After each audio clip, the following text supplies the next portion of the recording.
नमस्कार मंडळी, मी प्रमोद पाटील तुम्हा सर्वांचे कोल्हापुरी किचन्समध्ये अगदी मनापासून हार्दिक स्वागत करीत आहे.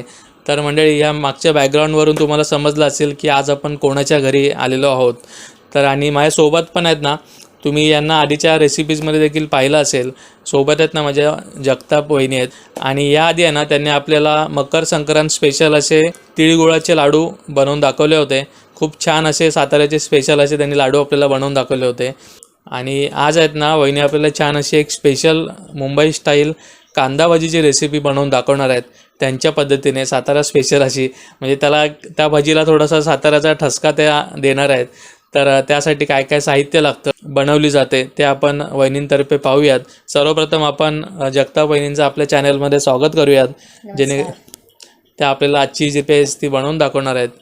तर चला तर मग मंडळी, आपण थेट वळूयात आपल्या किचनकडे. नमस्कार मित्रांनो, मी आज तुम्हाला कांदा भजी ही रेसिपी दाखवत आहे. कांदा भजी म्हणजे सगळ्यांनाच आवडतात आणि मोस्टली पावसाळ्यामध्ये तर सगळ्यांनाच आवडतात कांदा भजी. मग तुम्हाला मी आता कशी करायची त्याची रेसिपी दाखवते. मी ते अर्धा किलो कांदा घेतलाय आणि असे उभे बारीक चिरून घेतलेले आहेत. बाकीचे जे काही सामान टाकणार आहे ते तुम्हाला मी करत सांगेनच. आता आपण एक मोठा टोप घेऊया, त्याच्यामध्ये हे कांदा घालून घेऊया. ओके.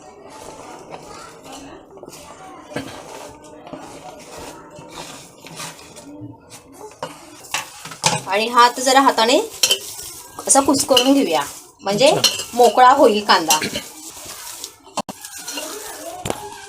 म्हणजे भजी करताना अशा प्रकारे कुस्करावंच लागतो का कांदा? भजी म्हणजे असे, म्हणजे हे असे अख्खे राहणार नाहीत ना, पूर्ण पाकळ्या मोकळ्या होतात. पाकळ्या वेगळ्या. ओके. ते भजी असे आम्हाला तेलामध्ये टाकायला पण सोपं पडेल.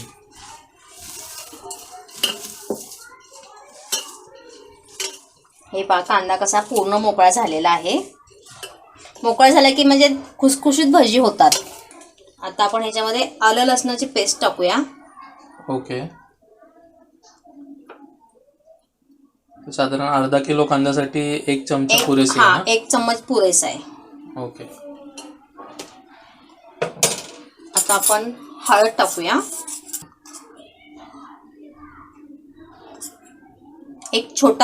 एक चम्मच हळद आणि थोडा खायचा सोडा, थोडासाच टाकायचा, किंचित, म्हणजे खुसखुशीत होण्यासाठी. खुसखुशीत होण्यासाठी. आणि आपण लाल तिखट टाकूया तिखटासाठी.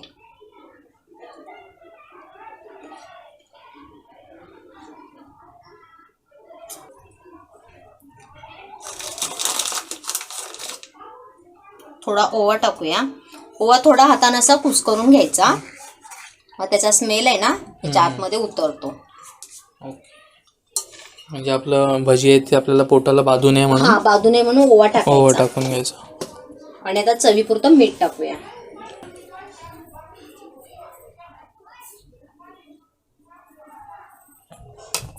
एकजीव करून घेऊया. ओके.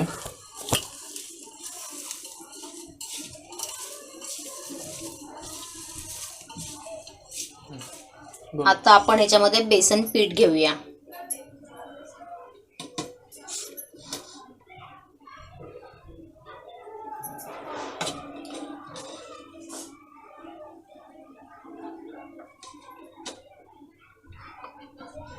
आता आपण हे एकजीव करून घेऊया.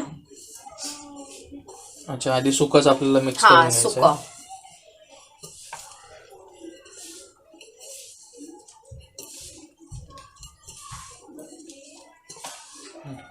आता आपण थोडी कोथिंबीर टाकून घेऊ. कोथिंबीरीने पण फार छान चव येते ना भजीला. त्याचा वास लागतो छान भज्यांना.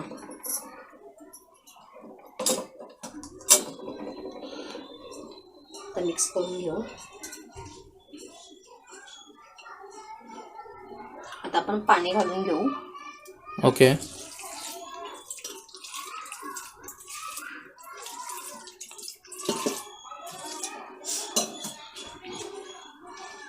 पाणी जे आहे ते गरजेप्रमाणे असेल ना? हो.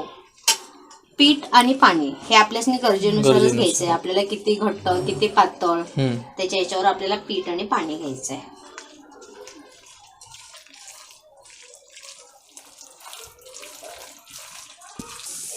आता आपण हे 10 मिनिटासाठी असंच ठेवूया झाकून, तर आपलं तेलही तापेल. ओके.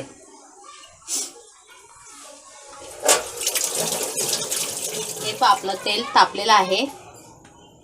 आता आपण याच्यामध्ये कांदा भजी सोडून घेऊया. हे पहा आपलं तेल किती छान तापलेलं आहे.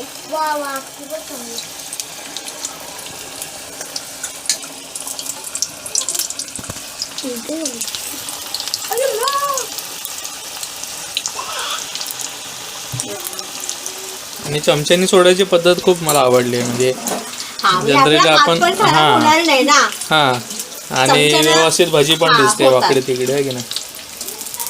आता हाताने टाकली तर एक वेळ ती गोल पडली होतं, जाते, हो. आणि साईडला पण पडतं. आणि आपला हात पण खराब होतो. मग प्रत्येक वेळी हात धुवावा लागतो. हो, अशा चमचा तर सांगताय. हो. चमच्यानं टाकायची. कलर किती छान आलाय, असं मस्त सोनेरी कलर आलेला आहे भाज्यांना. खूपच सुंदर खरंच सोन्याचंच आहे. आणि विकतची भाजी पण अशीच दिसतात. हो. मग कोणी म्हणणार नाही की बाबा ही घरी बनवलेली आहे. बघा, किती सुंदर दिसते आहेत भजी. आता आपण याला पेपरावर काढायची. पेपरमध्ये काढूया, कारण की ऑइल राहतं ना, मग ते पेपरला शोषून सगळं ते घ्या. ऑइल. पण आता पुन्हा एकदा आपण भजी आहेत ते टाकून घेऊयात तेलामध्ये.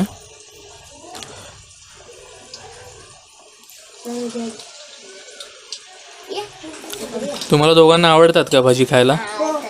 कोणकोणत्या प्रकारच्या भजी आवडतात? सगळ्या बटाट्याची पण आवडते बटाटे भजी मला आणि कांद्याची खातो. कांद्याची सुद्धा लय आवडते. आवडतात. थोड्या वेळाने खाऊन दाखवशील ना कशी लागते ती? बघ, पळून न जायचं. बाबूराव आहे. आणि मित्रांनो, अशा प्रकारची गरमागरम जी भजी आहे ती आपण पावसाळ्यामध्ये म्हणा किंवा आता सध्या थंडीचे दिवस सुद्धा चालू आहेत, तर अशा दिवसांमध्ये आपण नक्की अशा प्रकारची घरगुती भजी जी आहे ती खाल्ली पाहिजेत. हेल्दी वाटेल. हेल्दी. आणि अगदी हेल्दी अशी भजी आहे घरात बनवलेली असल्यामुळे. तर मित्रांनो, आता आहे ना, आम्ही अशा प्रकारच्या ज्या सगळ्या भाज्या आहेत त्या बनवून घेतो. आणि त्यानंतर मग आपण ही डिश आहे ती सर्व करून पाहूयात. मग अशी मी तुम्हाला दाखवली कशा पद्धतीनं भजी बनवायची ती. आता ही भजी रेडी आहेत, मी डिशमध्ये सर्व करून आणलेली आहेत.